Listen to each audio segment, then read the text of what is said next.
dan kami berdua di sini akan berbincang-bincang mengenai sejarah pendidikan agama Kristen bersama dengan Kak Ayu dan Kak Christine. Hai. Baik, teman-teman di sini pasti sudah mengetahui tentang apa itu pendidikan agama Kristen. Sesuai dengan pengertian dari pendidikan agama Kristen yang merupakan sebuah pembelajaran yang utuh dan bukan hanya sekedar pembelajaran secara kognitif. Jadi kalau menurut teman-teman itu sejarah Pak pada masa kuno dan gereja purba itu seperti apa? Oke, baik. Dari yang kami pelajari pada masa kuno, bahwa persekutuan orang Kristen mengambil dasar dari agama Yahudi sebagai dasar iman Kristen mereka, yang mereka meyakini bahwa perbuatan ajaib yang dilakukan Allah bagi umat Israel.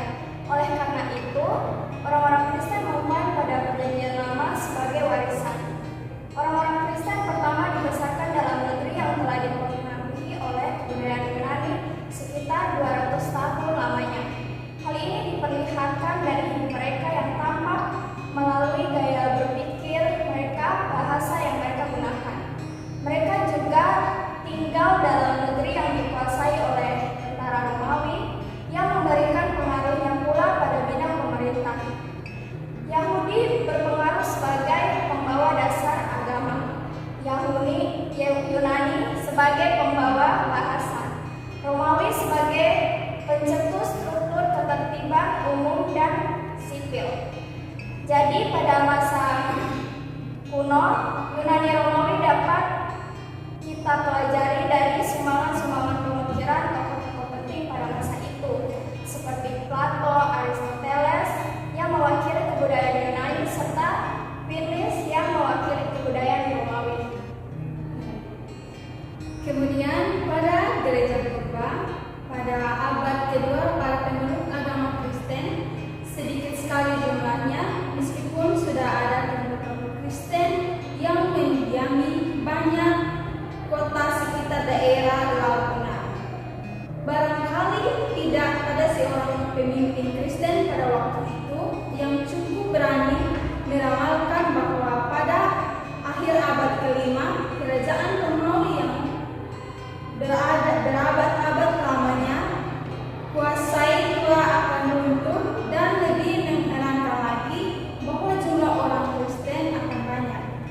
Pada masa gereja purba ini mengalami berbagai macam tantangan, yakni gereja purba dihadapkan pada kebudayaan yang mempercayai dewa-dewi dan dewa yang banyak. Gereja purba ditantang untuk dapat mengambil sistem intelektual kebudayaan Yunani tanpa harus bertentangan dengan ajaran kebenaran firman Tuhan.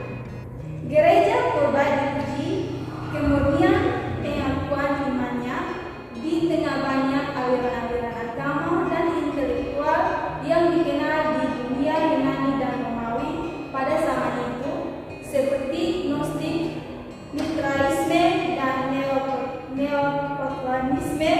Gereja purba dihadapkan kepada tuduhan-tuduhan yang berusaha melemahkan atau meremehkan iman Kristen dan juga gaya hidup mereka. Terima kasih atas jawaban dari Kak Christine dan Kak Ayu. Kalau begitu, dari jawaban yang sudah dijelaskan, pastinya sejarah Pak tidak berbeda dari Kak Ayu. Mungkin kalian bisa menyebutkan siapa saja tokoh-tokoh yang mengembangkan pemikiran mereka terhadap sejarah Pak. Oke, baik. Jadi menurut kami ada 5 tokoh yang menyumbangkan pemikiran mereka terhadap pendidikan agama Kristen itu sendiri, yakni ada Martin Luther, Johannes Calvin, Ignatius Loyola, Yohanes Amos Comenius, dan J.J. Rousseau. Nah, dari kelima tokoh tersebut, bagaimana pandangan Pak menurut Martin Luther dan Johannes Calvin?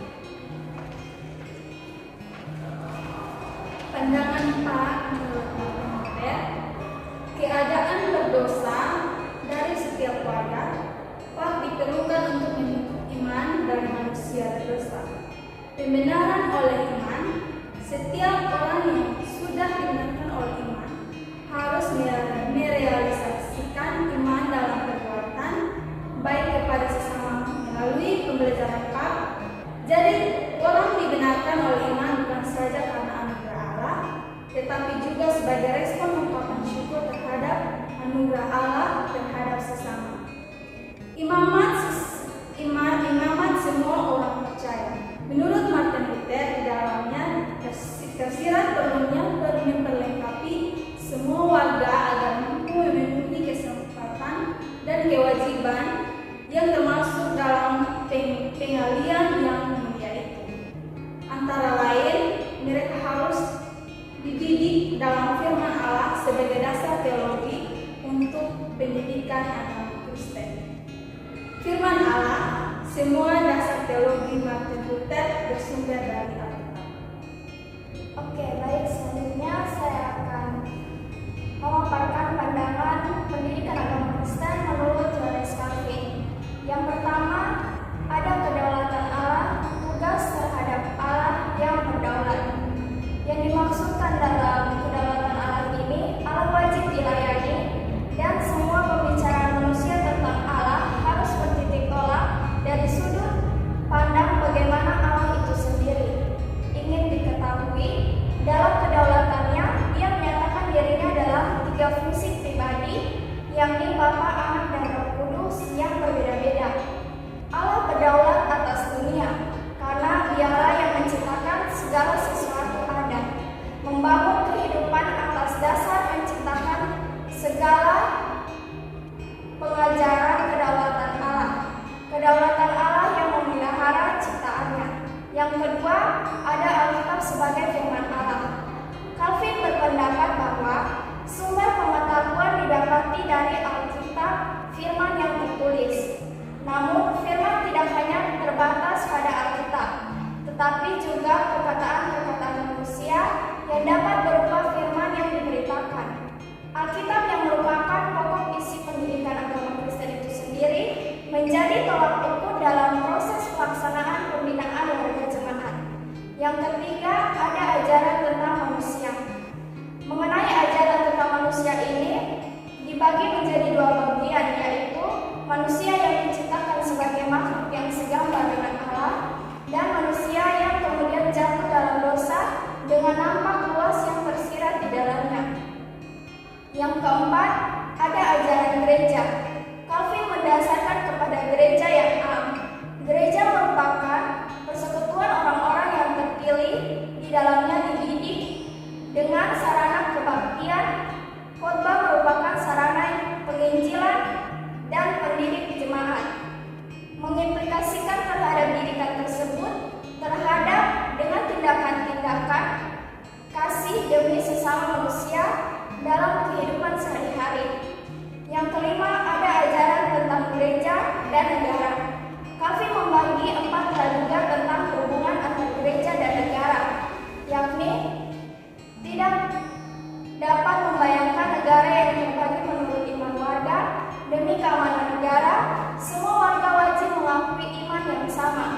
Yang tidak setuju diberi 3 pilihan, yaitu mengubah pendapat, mengungsi, atau ditangkap.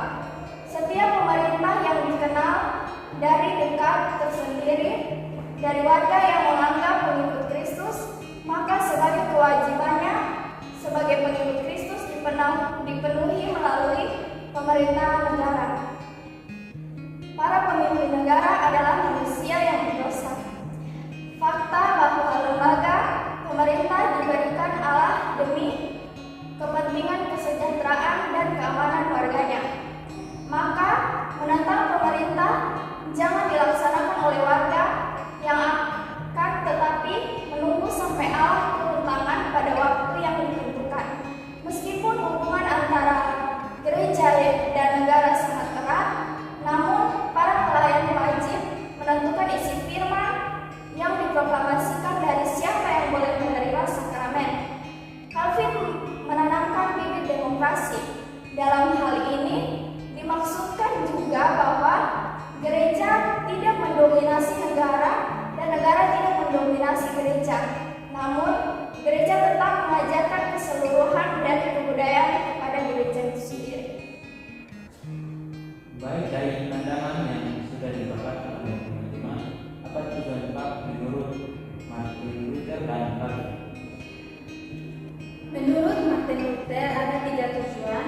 pertama, untuk mendaftarkan warga kepada kesadaran akan dosa mereka pribadi. Yang kedua, mempelajari pengakuan iman rasuli. Yang ketiga, agar belajar memahami doa dan melaksanakan dalam kehidupan berdoa.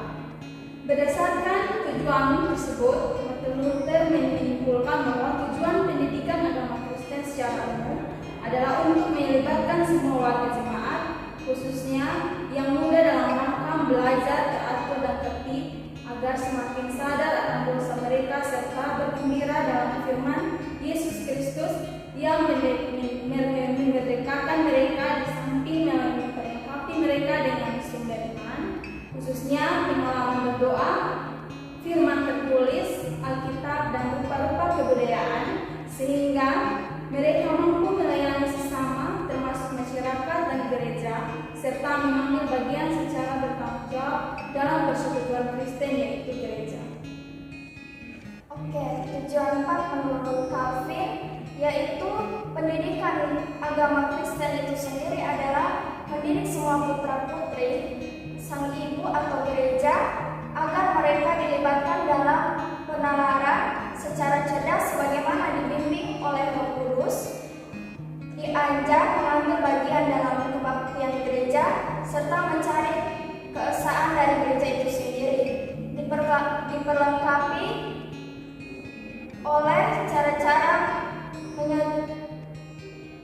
menyewatakan pengabdian diri kepada Allah Bapa Tuhan Yesus Kristus dalam gelanggang pekerjaan sehari-hari serta hidup bertanggung jawab di bawah kedaulatan Allah demi kemuliaannya sebagai lambang ucapan syukur yang dipilih dalam Yesus Kristus.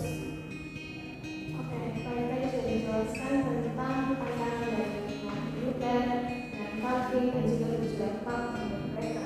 Lalu bagaimana pandangan PAP itu menurut Ignatius? Baik, menurut Ignatius itu ada 3 hal yang mendasari pandangannya tentang pendidikan umum maupun pendidikan agama Kristen adalah yang pertama, pengalaman kemiliterannya, ketaatan pada atasan dan kedisiplinannya. Yang kedua, pengalamannya pada waktu ia sakit, dan yang ketiga, pandangannya tentang gereja. Oke, terima kasih untuk Kak Ai dan Kak Christine yang telah memberikan penjelasan kepada kami. Dari semua penjelasan yang telah dipaparkan, kami berdua dapat mengambil kesimpulan bahwa kita dapat mengetahui tentang sejarah PAP yang di dalamnya tidak hanya berpatokan pada pengertiannya saja, melainkan ada unsur-unsur dari luar, yaitu dari tokoh-tokoh yang telah mengungkapkan pemikirannya seperti Martin Luther, John Calvin, Ignatius, John Ambrosius, dan John Wesley, bahwa pandangan mereka itu masih dipakai hingga saat ini. Demikian perbincangan kami pada hari ini. Terima kasih untuk Kak Ai dan Kak Christine yang telah memberikan penjelasan kepada kami. Kiranya yang menonton video ini dapat bermanfaat bagi kalian semua. Terima kasih, Tuhan Yesus memberkati kita semua.